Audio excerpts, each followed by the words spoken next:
Good morning दोस्तों, Aditya educational class में आपका स्वागत है। आज हम यहाँ पर बीएड डीएलएड से संबंधित पाठ योजना बनाना बताते हैं। कैसे पाठ योजना बनता है। सबसे पहले ऊपर हम लिखते हैं पाठ योजना। उसके बाद विद्यालय का नाम।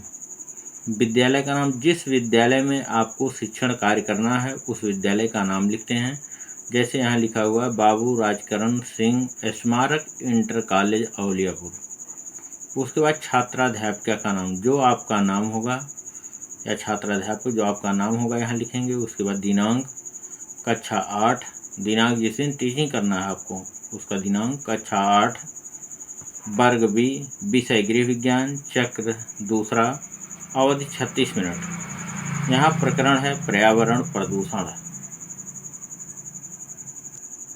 उसके बाद सामान्य उद्देश्य। सामान्य उद्देश्य जो होता है हमारा विषय से होता है।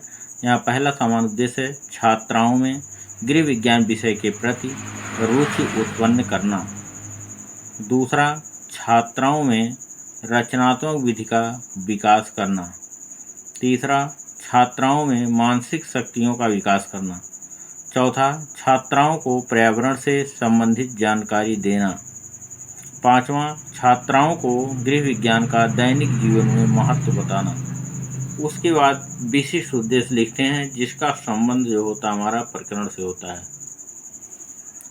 पहला विशिष्ट उद्देश्य जो है ज्ञानात्मक, छात्राओं को पर्यावरण को प्रदूषित करने वाले कारकों की जानकारी देना।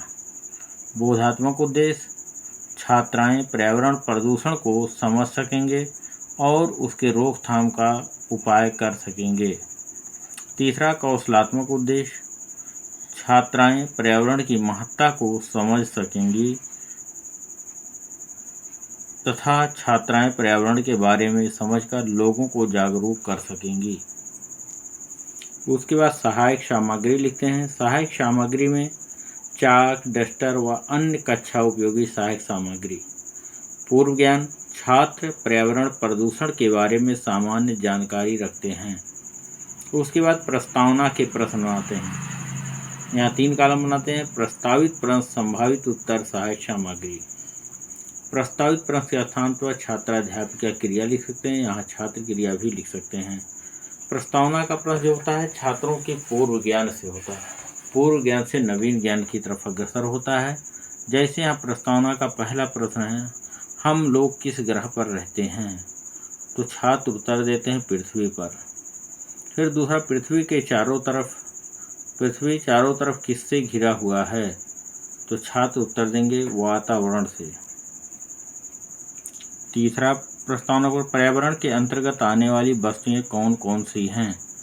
तो छात्र उत्तर देंगे कपड़े, पौधे, जीव जंतु, मानव आदि। चौथा प्रश्न, पर्यावरण में होने वाली अवांछित परिवर्तन जिससे जीव जंतु पर प्रतिकूल प्रभाव पड़ता है उसे क्या कहते हैं?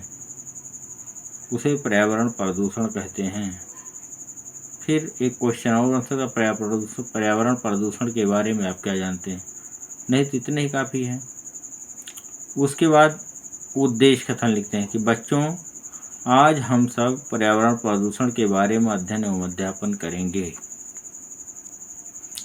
उसके बाद प्रस्तुतिकरण लिखते हैं। प्रस्तुति का अध्यापन की सुविधा की दृष्टि से प्रस्तुत पाठ को 2 सोपानों में बांटकर अध्ययन करेंगे। प्रथम सोपान। उसके बाद शिक्षण बिंदु लिखते हैं। छात्राध्यापिका क्रिया, छात्र क्रिया। शिक्षण बिंदु में पर्यावरण प्रदूषण है। पहला प्रश्न जो है पर्यावरण क्या है? तो छात्र उत्तर है पृथ्वी के चारों तरफ घिरा हुआ आवरण जो है पर्यावरण है। दूसरा, प्रदूषण क्या है? छात्र कुछ बचाएंगे या शांत हो जाते हैं। फिर उसके बाद स्पष्टीकरण होता है कि हमारे चारों तरफ घिरा हुआ आवरण ही पर्यावरण है। पर्यावरण को प्रत्यक्ष तथा परोक्ष रूप से प्रदूषित करने वाला प्रक्रम जिसके द्वारा पर्यावरण, जल, स्थल, वायुमंडल का कोई इतना अधिक प्रभावित हो जाता है कि वह सभी प्रकार के जीवों के लिए हानिकारक होता है, पर्यावरण प्रदूषण कहलाता है। उसके बाद एक प्रश्न है, पर्यावरण प्रदूषण में कितने प्रकार होते हैं? छात्र पर्यावरण में 5 प्रकार के होते हैं: जल प्रदूषण, ध्वनि प्रदूषण, वायु प्रदूषण, रेडियो मौन।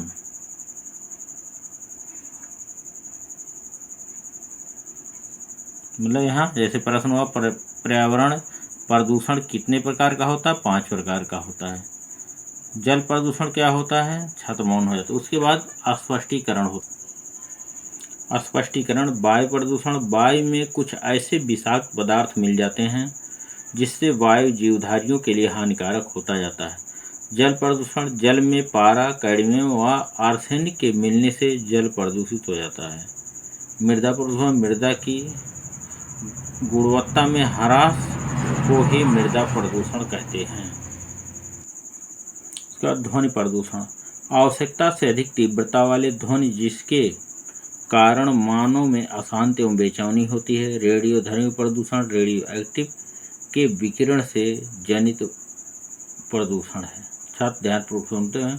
उसके बाद बोध प्रश्न बनाते हैं। श्यामपट्ट सारांश, बोध प्रश्न जो होते हैं पूछने के बाद इसके उत्तर को श्यामपट्ट पर पूरे वाक्यों में अंकित कर दिया जाता है। अब यहाँ बोध का पहला प्रश्न जो बना हुआ है, पृथ्वी के चारों तरफ घिरे आवरण को क्या कहते हैं? छात्र उत्तर देते हैं पर्यावरण कहते हैं। अब छात्राध्यापिका पूरे वाक्यों में इसके उत्तर को श्यामपट्ट पर लिख देती है। जैसे पृथ्वी के चारों तरफ घेरे हुए आवरण को हम पर्यावरण कहते हैं। दूसरा, पर्यावरण प्रदूषण के नाम बताइए। तो छात्र उत्तर जल, वायु, ध्वनि, मृदा, रेडियोधर्मी प्रदूषण आदि। तीसरा, मृदा प्रदूषण क्या है? मृदा की गुणवत्ता में ह्रास। उसके बाद कक्षा एवं निरीक्षण कार्य, छात्राध्यापिका छात्रों को श्यामपट्ट पर लिखे प्रश्नोत्तरों को कॉपी पर उतारने का निर्देश देंगी और स्वयं कक्षा में घूम घूम कर कक्षा कार्य का निरीक्षण करेंगी। बोलो श्यामपट्ट सारांश छात्र उतारेंगे, छात्राध्यापिका जो निरीक्षण करेंगे उनका। उसके बाद द्वितीय सोपान आ जाता है। द्वितीय सोपान में शिक्षण बिंदु है, छात्राध्यापिका क्रिया है, छात्र क्रिया है। शिक्षण पर्यावरण प्रदूषण के प्रभाव। पहला जो प्रश्न है, हमें कैसा जल पीना चाहिए? तो छात्र उत्तर शुद्ध एवं स्वच्छ जल। दूसरा, पर्यावरण प्रदूषण से कौन प्रभावित होते हैं? तो छात्र बताते हैं जीव जंतु एवं मानव। तीसरा प्रश्न, जीव जंतुओं पर पर्यावरण प्रदूषण का प्रभाव बताइए। कुछ बताएंगे छात्र या मौन हो जाते हैं। उसके बाद स्पष्टीकरण लिखते हैं। जीव जंतुओं को प्रदूषित जल पीने से टाइफाइड, पीलिया, हैजा जैसी बीमारियों का फैलना, श्वसन संबंधी रोग हो जाता है। वायु प्रदूषण से दमा, सिर दर्द, घुटन, अस्थमा, बेचैनी, हृदय गति का तीव्र व धीमा आदि रोग हो जाता है। इसको छात्र ध्यानपूर्वक सुनते हैं। उसके बाद वायु प्रदूषण को रोकने का सबसे अच्छा उपाय क्या है? छात्र उत्तर देते हैं वृक्षारोपण करना। दूसरा, पर्यावरण प्रदूषण को रोकने के उपायों का वर्णन कीजिए। छात्र कुछ बताते हैं या मौन हो जाते हैं। उसके बाद स्पष्टीकरण, पर्यावरण प्रदूषण को रोकने के लिए अधिक से अधिक वृक्ष लगाना चाहिए, गंदगी नहीं फैलाना चाहिए, पशुओं को नदी या तालाबों में नहीं नहलाना चाहिए, कूड़े के निवारण के लिए कूड़ेदान का प्रयोग करें।